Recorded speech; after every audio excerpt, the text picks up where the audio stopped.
এইবার আমরা দেখে নেব ইবিএস পার্ট। শুরু করার আগে বলে রাখি, আমাদের ক্যাট ওয়ানে যদি কোনো পোর্শন সবচাইতে বেশি এইবারের জন্য হার্ড হয়ে থাকে তাহলে সেটা হচ্ছে ইবিএসের পোর্শনটা। বিগত বছরে কিছু প্রশ্ন পড়লেই বা কিছু জিনিস, কিছু বিষয় নিয়ে ধারণা থাকলে মোটামুটি আনসার করা যেত, কিন্তু এইবারের প্রশ্নগুলো একটু ডিফারেন্ট হয়েছে এবং পরীক্ষার পর বেশিরভাগ স্টুডেন্টসদের কাছ থেকে শোনা গেছে যে ইবিএসের পোর্শনটা সবচেয়ে বেশি হার্ড লেগেছে। চলুন আমরা সেই পোর্শনটুকুই আলোচনা করি। প্রথম যে আমার সেটটা বলে রাখি, সেট বি। প্রথম যে কোশ্চেনটা 121 নাম্বার কোশ্চেন, এটা দেখুন। রামসর কনভেনশনের মূল লক্ষ্য। রামসর কনভেনশনটা হয়েছিল 1971 এবং যেটা হয়েছিল জলাভূমির উপর। সুতরাং জলাভূমি রিলেটেড আনসারটাই আমরা চুজ করব এবং আনসার হবে আপনার আন্তর্জাতিক গুরুত্বপূর্ণ জলাভূমি সংরক্ষণ। দ্বিতীয় নাম্বার যে প্রশ্নটা রয়েছে, নিম্নলিখিত কোনটি মাটির লবণাক্ততা বৃদ্ধির প্রধান কারণ? জৈব সার ব্যবহারে কখনো মাটির লবণাক্ততা বৃদ্ধি হতে পারে না, বা বেশি পরিমাণ ঘাস খাওয়ালে গরু ছাগলকে সেটার কারণেও, বা গরু ছাগল বেশি পরিমাণ চড়ে বেড়ালে একটা জমিতে সেটার কারণেও লবণাক্ততা বৃদ্ধি হতে পারে না। আনসার হবে অতিরিক্ত সেচ। যখন অতিরিক্ত সেচ প্রদান করা হবে তখন একটা মাটির লবণাক্ততা বেড়ে যায়। তৃতীয় নাম্বার 123 নাম্বার যে প্রশ্নটা রয়েছে সেটার আনসার হবে, আপনারা দেখে নিতে পারেন, এটার ডিটেলস একটু সুন্দর করে দেখে নেবেন। সয়েল রিলেটেড সবসময় কোয়েশ্চেন আসার পসিবিলিটি থাকে, তো আমাদের ফ্যাক্টের থেকে এসছে, সুতরাং আনসার এখানে হয়ে যাচ্ছে এ হরাইজন থেকে। অর্থাৎ প্রশ্নটার মধ্যে কি লেখা আছে দেখুন, অর্গ্যানিক ম্যাটার। তো অর্গ্যানিক ম্যাটার রিলেটেড যে পার্টটা রয়েছে সেটা হচ্ছে এ হরাইজন। 124 নাম্বার, এটা সম্ভবত প্রিভিয়াস ইয়ারের কোনো একটা জায়গায় এসছে, সম্ভবত 2021 বা এরকম কোনো একটা ইয়ারে এসছে। সৌরশক্তি রূপান্তরের ক্ষেত্রে সর্বাধিক কার্যকর নবায়নযোগ্য প্রযুক্তি হচ্ছে আপনার ফটোভোল্টিক কোষ।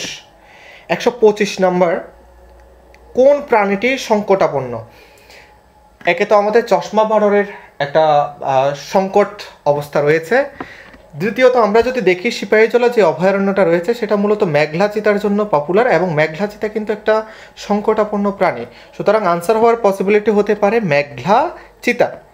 126 নাম্বার, ইন্টারেস্টিং কোয়েশ্চেন, এটা কোনো কিছুতেই ফ্যাক্টের দরকার নেই, এটা একটু বুঝলেই আনসার করা যেত। একটি শিল্প প্রক্রিয়ায় পরিবেশগত দক্ষতা অর্থাৎ স্কিল দেখবে, পরিবেশগত দক্ষতা দেখবে। উৎপাদন খরচ যদি বেড়ে যায়, একটা যদি ইকোনমিক্যালি না হয় খরচটা কারখানার মধ্যে, একে তো প্রফিট হবে না, দ্বিতীয়ত বিভিন্ন ধরনের বর্জ্য আবর্জনা ক্রিয়েট হতে পারে। এই প্রশ্নটা, এই অপশনটা দেখুন, সি নাম্বার, উচ্চ পণ্য উৎপাদন ধারা, অর্থাৎ হাই প্রোডাক্ট যদি ক্রিয়েট করা হয় সেটার কারণে পরিবেশগত দক্ষতা, এরকম কোনো আনসার হতে পারে না। পসিবলি আনসার এখানে হচ্ছে সর্বনিম্ন বর্জ্য উৎপাদন দ্বারা, অর্থাৎ একটা কোম্পানি যদি সবচাইতে কম বর্জ্য উৎপাদন করে তবেই সেই কোম্পানিটাকে আমরা বলতে পারি ইকো এফিসিয়েন্স ইন্ডাস্ট্রিয়াল কোম্পানি। তো সুতরাং আনসার হচ্ছে এখানে B. 127 number, national green tribunal 2010, সেটা আমরা সালটা মনে রাখতে হবে। আচ্ছা, ন্যাশনাল গ্রিন ট্রাইব্যুনাল ক্রিয়েট করা কেন হয়েছে? সাধারণ যে বিষয়ে নিষ্পত্তি করার জন্য, পরিবেশ সংক্রান্ত বিষয়গুলো নিষ্পত্তির জন্য এবং যেসব আইন রয়েছে সেগুলো প্রয়োগ করার জন্য। সুতরাং আমাদের আনসার এখানে দেখা যাচ্ছেই হচ্ছে পরিবেশ সংক্রান্ত আইন প্রয়োগ এবং বিরোধ নিষ্পত্তি। আচ্ছা, বিপন্ন প্রজাতি সংরক্ষণের কোনো কথা এখানে নেই। বন সংরক্ষণের নীতি নিয়ে কোনো কথা নেই। বন সংরক্ষণের নীতি ন্যাশনাল ফরেস্ট পলিসি এসেছিল 1988, সুতরাং আনসার হওয়ার পসিবিলিটি হচ্ছে বি। 138 নাম্বার, এটাও কনসেপ্টের কোয়েশ্চেন, এটাতে ফ্যাক্ট পড়ার কোনো প্রয়োজন নেই। শহরে বিল্ডিংগুলোতে বৃষ্টির জল সংরক্ষণ ব্যবস্থার প্রধান উদ্দেশ্য, মেইন অবজেক্টিভস, কি উদ্দেশ্যে করব? ভূগর্ভস্থ দূষণ, বৃষ্টির জলের কারণে ভূগর্ভস্থ দূষণ হয় এমনটা তো নয়। সালফিউরিক অ্যাসিড বা অ্যাসিড বৃষ্টির কারণে মার্বেল পাথর ক্ষতি হচ্ছে, সেটা হচ্ছে আলাদা ফ্যাক্ট। সেচের জন্য জল সংরক্ষণ, শহরের বিল্ডিংগুলো সেচের জন্য জল সংরক্ষণ করবে এমন অদ্ভুত সৃষ্টি শহরের কোনো বাড়িতে আপনি দেখবেন না। তাদের জন্য জলাধারে পুনরায় পূরণ করা এবং জল সংরক্ষণ মানে তাদের ব্যবহারের জন্য করতে পারে, সেটা হতে পারে। সুতরাং অপশন নাম্বার সিটা হতে পারে সঠিক উত্তর। কোন টেকসই অনুশীলন টেক্সটাইল উৎপাদনের কার্বন পদচিহ্ন কমাতে সাহায্য করে? এটাও একটু বুদ্ধি করে দেওয়া যেত। কার্বন পদচিহ্ন অর্থাৎ কার্বনের ব্যবহার কমাবে, তাহলে পুনর্ব্যবহারযোগ্য এমন কিছুই তো কার্বনের ব্যবহার কমাতে পারে। সুতরাং এই অপশানটা থেকে আপনার যদি বাকি পার্টটা নাও জানা থাকতো তাহলে সেটা আপনি চুজ করতে পারতেন। আনসার হবে এখানে বি 130 নাম্বার। এটা একটু হয়তো বা অনেকের জন্য আনকমন কোয়েশ্চেন হয়ে গেছে। ত্রিপুরার কোন ভূতাত্ত্বিক বৈশিষ্ট্য এর বিবিধ জীববৈচিত্র্যের জন্য দায়ী? এটা হবে বরাইল রেঞ্জ। পরিবেশ বিজ্ঞানের সমন্বিত দৃষ্টিভঙ্গি, কি দৃষ্টিভঙ্গি? সমন্বিত দৃষ্টিভঙ্গি। কি উৎসাহিত করে? সমন্বিত মানে ইন্টিগ্রেটেড, অর্থাৎ সব কিছু থাকবে যেখানে বহুবিধ বা বিভিন্ন ধরনের কৌশলের ব্যবহার আমরা এখানে দেখব। প্রসঙ্গত উল্লেখ্য, এই প্রশ্নটা ইবিএস পার্টের যে প্যাডাগজি পোর্শন রয়েছে সেখান থেকে এসছে। এইবার একটা ইন্টারেস্টিং বিষয় হলো, ইবিএস পার্টের প্যাডাগজি থেকেও 3 নম্বরের মতো 3টা কোশ্চেন এসছে, সেটা আমরা দেখেছি। তো সুতরাং আমরা কোনো পোর্শনই অ্যাভয়েড করতে পারবো না। নেক্সট যারা প্রিপারেশান নেব অবশ্যই সবগুলো পোর্শনই দেখতে হবে এবং সবগুলো পোর্শনের উপর যত্ন সহকারে প্রিপারেশান নিতে হবে। সুতরাং এখানে আমরা যদি আনসার দেখি, সমন্বিত দৃষ্টিভঙ্গি, নির্দিষ্ট বাস্তুতন্ত্রকে পৃথক অবস্থান করে দেখা, এটা কোনো ধরনের সমন্বিত দৃষ্টিভঙ্গি হতে পারে না।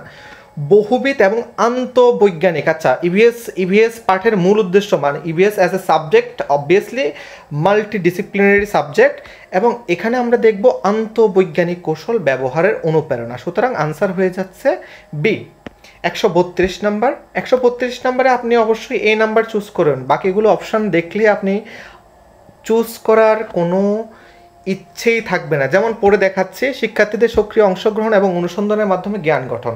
কি প্রশ্ন? প্রশ্নটা হচ্ছে গঠনমূলক পদ্ধতি, ফর্মেটিভ, কনস্ট্রাক্ট করব কিছু একটা। তো শিক্ষার্থীদের সেখানে সক্রিয় অংশগ্রহণ দরকার এবং অনুসন্ধান, ডিসকভারি লার্নিংয়ের কথা এখানে বলা যেতে পারে, একটু যদি কনসেপ্ট রাখা যায়। সৃজনশীলতার পরিবর্তে, অর্থাৎ সৃজনশীলতাকে যেখানে বাদ দেবে সেই অপশানটা কী করে এখানে হবে? ধারণাগুলো পুনরাবৃত্তি করতে, একটা ধারণাকে শুধু শিখে পড়লাম রেসিপ্রোকাল টিচিংয়ের মতো বা যে কোনো ঠোঁটস্থ মুখস্থ কণ্ঠস্থ করলাম, সেই বিষয়গুলো যদি গঠনমূলক পদ্ধতির দিকে যায় সেটা তো কখনোই অপশান হতে পারে না। A number is the appropriate option. এরপর আমরা আসছি 133 নাম্বার। কোন দায়িত্বটি সাধারণত পরিবারের সদস্যদের সাথে সম্পর্কিত নয়? পরিবারের সদস্যরা আবেগগত সহায়তা প্রদান করে, গৃহস্থলীর কাজেও সাহায্য করে, একে অপরের সমস্যা উপেক্ষা করে, এটা কখনো হয় না। আমার বাবা আমার সমস্যাকে উপেক্ষা করবে, আমার মা আমার সমস্যাকে উপেক্ষা করবে, বা বাবা মার সমস্যাগুলোকে আমি উপেক্ষা করব, বা জেঠুর সমস্যাগুলোকে আমি উপেক্ষা করব, এরকম তো হতে পারে না। সুতরাং আনসার হবে এখানে সি। যে ফল নিষেক ছাড়াই বিকশিত হয় তাকে বলা হয়, যাদের ইংলিশে প্রবলেম নেই তারা ইংলিশটাও দেখতে পারেন, যাদের ইংলিশে প্রবলেম রয়েছে তারা বাদ দিন। পলিনেটেড যে পার্টটা রয়েছে বা পরাগায়িত পার্টটা যে রয়েছে সেটা অবভিয়াসলি নিষেকের মাধ্যমে হয়। হাইব্রিড যে ব্যাপারটা রয়েছে সেখানেও নিষেকের প্রয়োজন হয়, শুধুমাত্র পার্থেনোকার্পিক যে প্রসেসটা রয়েছে সেখানে কোনো নিষেকের প্রয়োজন হয় না। সুতরাং আনসার হবে আমার এখানে বি। তুলো চাষের জন্য কৃষ্ণ মৃত্তিকা, কৃষ্ণ মানে কালো, কালো মাটির প্রয়োজন তুলো চাষের জন্য। ভারতের পরিবেশগত প্রভাব মূল্যায়ন অর্থাৎ EIA এনভায়রনমেন্টাল ইম্প্যাক্ট অ্যাসেসমেন্ট, এটা 1972 সালের যে বন্যপ্রাণী সংরক্ষণের সঙ্গে রিলেটেড হবে না, বন সংরক্ষণ আইনের সঙ্গেও রিলেটেড নয়, এটা রিলেটেড হচ্ছে আমাদের পরিবেশ সংরক্ষণ আইন এনভায়রনমেন্টাল প্রোটেকশন অ্যাক্ট 1986, এই আইনের সঙ্গে EIA রিলেটেড। সুতরাং আনসার হবে সি। স্থানীয় সংস্থা অর্থাৎ স্থানীয় লোকাল এরিয়ার সংস্থাগুলো পরিবেশ সংরক্ষণে কি ভূমিকা পালন করে? লোকাল এরিয়া কখনো আইন প্রণয়ন করতে পারবে না। লোকাল এরিয়া শিল্প পর্যবেক্ষণ সেটা বড় বড় অফিস বা বড় বড় কোনো সংস্থা করে থাকে। সুতরাং লোকালের ব্যবস্থা হচ্ছে বর্জ্য ব্যবস্থাপনা এবং স্যানিটাইজেশনগুলো দেখা। সুতরাং আনসার হচ্ছে আমার বি। ভারতে বাল্যবিবাহ বিরুদ্ধে সুরক্ষা প্রদানকারী সংবিধানের ধারা কোনটি? 21A, যারা আর্টিকেলগুলো ভালো করে জানো তাদের সুবিধা হবে। 21A related to education. 24 হচ্ছে চাইল্ড লেবার, 14 বছরের আগে যদি এমপ্লয়মেন্ট প্রোভাইড করা হয়। রয়ে যাচ্ছে হচ্ছে 39F, আনসার হবেও 39F। সুতরাং option C is the right answer. 139 number, শিশু শ্রমের কারণে শিশুর মানসিক বিকাশের উপর প্রভাব বিশ্লেষণ করুন এবং সবচেয়ে গুরুত্বপূর্ণ কারণ কোনটি সেটি নির্দেশ করুন। শিক্ষার অভাবও হতে পারে এটার আনসার, আবার আবেগগত সমস্যাও হতে পারে, শারীরিক চাপ হবে না এখানে। সুতরাং এই আনসারটা আমরা টিআরবিটির জন্য রেখে দিলাম, টিআরবিটি যখন দেবে তখন আমরা এটা নিয়ে ক্ল্যারিফাই করে নেব।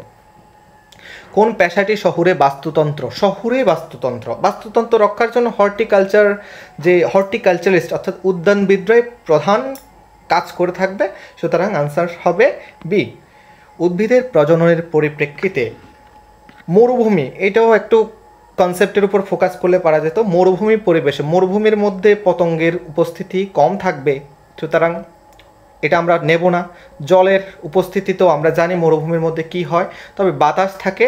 তো এইসব কিছু বিষয় আমরা আমাদের উপস্থিত বুদ্ধির মাধ্যমে আনসার করতে পারি।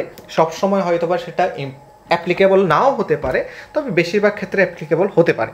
সুতরাং আনসার নাম্বার এখানে হচ্ছে বি, বায়ু পরাগায়ন। এরপর আমরা আসছি 142 নাম্বার। এই আনসারটি হবে সালমান্ডার, যেটা গুগল থেকে সার্চ করে নিতে হয়েছে।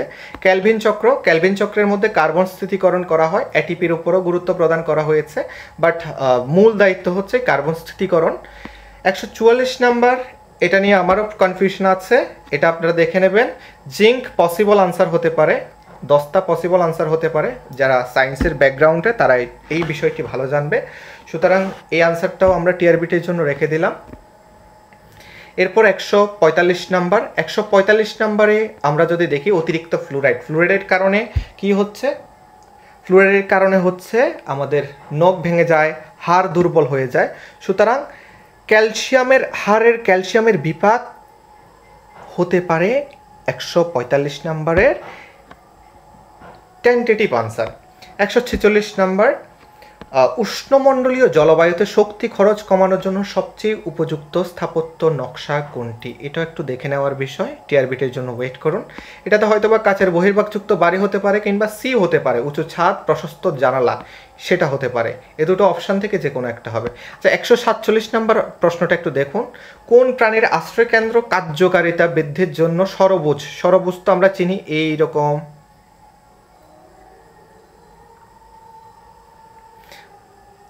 আপনারা মোচাক দেখেছেন, মোচাক কেমন হয়? মোচাকের আকৃতিটা অনেকটাই এমন হয়। উঁচু পিঁপড়ার ডিবি দেখেছেন, একটু দেখে নেবেন। পসিবল আনসার হতে পারে বহুলতার বাসা। এই বহুলতার বাসা অনেকটা দেখতে সরবুজ আকৃতির, মানে এইরকম করে এদিকে একটা ছিদ্র থাকে, এখান দিয়ে ওদের আসা যাওয়া হয়। পসিবল আনসার হতে পারে এটার বি, 147 নাম্বার। 148 নাম্বার, এটা নির্দ্বিধায় তড়িৎচুম্বকীয় স্থগিতকরণ হবে। 149 নাম্বার, অ্যাসফল্ট রাস্তা, কারণ কংক্রিট মহাসড়ক এখানে প্রয়োজন হবে না। বন্যাপ্রবণ উঁচু সড়কপথ, এটাও হতে পারে, কিন্তু উঁচু সড়কপথ সবসময় সব জায়গায় অ্যাপ্লিকেবল নাও হতে পারে। অ্যাসফল্ট রাস্তা পসিবল আনসার হতে পারে। সুতরাং এ এবং সির মধ্যে একটু কনফিউশন হচ্ছে। পসিবলি বেশিরভাগ 70% পসিবল হচ্ছে অ্যাসফল্ট রাস্তা হওয়ার উত্তরের পসিবিলিটি আছে। 150 নাম্বারটা দেখুন, নিচের বিকল্পগুলো, এটা হচ্ছে বিওডি সিওডির কনসেপ্ট। বিওডি সিওডি, যেখানে অক্সিজেনের মাত্রা বেশি থাকবে সেই জলগুলো ভালো থাকবে। তো জলের গুণগত নির্ধারণের মূল সূচক বলেছে দ্রবীভূত অক্সিজেন বা ডিজলভ অক্সিজেন, যেটাই বলুন। এই গেল আমাদের ইভিএসের পার্ট। আপনারা মিলিয়ে নিন, কে কত পান কমেন্ট করে জানান প্রয়োজন বোধ হলে। ততক্ষণে আমি আরেকটা পোর্শন শেষ করে নিচ্ছি। ধন্যবাদ।